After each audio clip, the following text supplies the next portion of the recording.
वंदे पुरुषोत्तमम। सबसे बड़ा दोषी कौन? इस बात को जब एनालाइज करते हैं तो अधिकतर इसका एक जीवंत उदाहरण हम लोगों को देखने को मिलते हैं।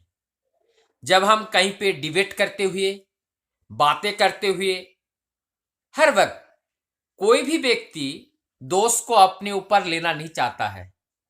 अगर वो दोष गलत करता भी अगर है तो उस गलत को ढांकने के लिए वो प्रयास करते हैं दूसरे ऊपर आरोप और प्रत्यारोप को लगा करके, यानी दूसरे ऊपर उससे बड़ा दोष लगा करके खुद निर्दोष होने का भान करते हैं। तो ये दोष लगाने से, आरोप प्रत्यारोप करने से, कोई अगर हमारे ऊपर एलिगेशन लगाए और मैं ऊपर उनके ऊपर बड़ा एलिगेशन लगाऊं तो इसका मतलब नहीं कि हम साफ सुथरे ईमानदार बन गए हैं। हम लोगों के अंदर आज के दिन में सबसे बड़ी कमियां जो है वो कमियां है, हम अपने दोस्त को तो देख नहीं पाते हैं, वो अपने दोस्त को देखने का क्षमता हम में है ही नहीं। हम दूसरे के अंदर दोस्त को ढूंढने की कोशिश करते हैं और ज्यादा से ज्यादा दूसरे का दोष दे करके हम बड़ा होना चाहते हैं। लेकिन वस्तुतः प्राकृतिक रूप से यह संभव नहीं है। शास्त्र में भी यही कहता है, ठाकुर जी भी यही बोलते हैं कि जब हम दूसरे के दोष देखने की टेंडेंसी हमारे अंदर आ जाती है तो वही दोष जा करके हमारे अंदर भी वो बीज के रूप में वो रोपित हो जाती हैं और उनका अंकुरित होकर के वृक्ष रूप धारण करके वो दोष रूपी फल हमें प्रदान करती हैं। और जो दोष रूपी फल वो विष में परिणत होते हैं और हमारे जीवन को दुराह में डाल देते हैं। तो इस प्रकार से ठाकुर जी ने इस एक वाणी को, चलार साथी के वाणी में भी दोष द्वारा दोष परिष्कार करना, यानी कि हम दोष अगर कोई हमारे ऊपर लगाएं तो उससे बड़ा दोष हम उनको लगा करके उनको हम शुद्ध या परिष्कार करना चाहते हैं। लेकिन यह बिल्कुल संभव नहीं है।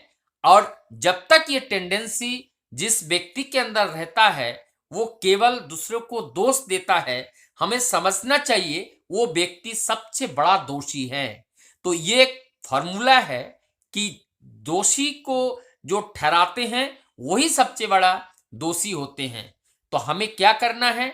अगर हमें मुक्ति पाना है, दूसरों को दोष ढूंढना नहीं है। जब तक हम दूसरे को दोष हम ढूंढने में लग जाते हैं, दूसरों को दोष देने में लग जाते हैं, तब तक हमारी जीवन की विकास और उन्नति नहीं होती है। हमारा जीवन अवसन्न हो जाता है, समाप्त हो जाता है, जड़वत हो जाते हैं, हम अंधकार की ओर चले जाते हैं और हम ऐसे राह में चले जाते हैं जहां से वापस निकालना बड़ा कठिन होते हैं।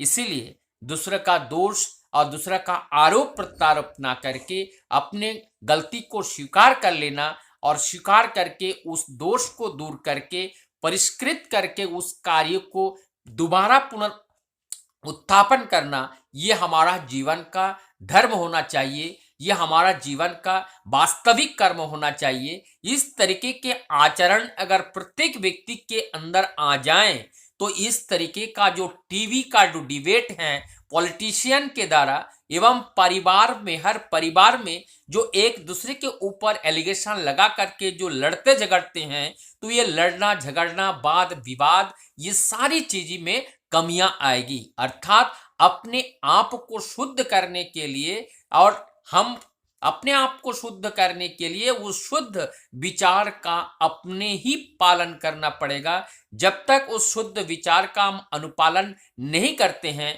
तब तक हम अपने परिवेश को परिशुद्ध नहीं कर पाते हैं, और जब तक हमारा परिवेश परिशुद्ध नहीं होते हैं तब तक ये जो दैवीय जो वातावरण है वो क्रिएट नहीं होते हैं। जैसे ठाकुर जी बोलते हैं प्रोविडेंशियल फ्लो, जो दैवीय जो बहाव है वो तभी उत्पन्न होते हैं जब हम सुधारते हैं। इसलिए बोलते हैं हम सुधरेंगे और ये दुनिया सुधरेगी। जब तक हम में परिवर्तन नहीं आएगा तब तक इस जगत में, इस दुनिया में परिवर्तन नहीं आएगा। हम अगर परिवर्तन चाहते हैं तो सबसे पहले अपने आप को परिवर्तन लाना पड़ेगा, तब हम अपने राष्ट्र को, अपने संपूर्ण विश्व को एक परिवर्तन की राह पे लेकर के खड़ा कर सकते हैं। वंदे पुरुषोत्तम।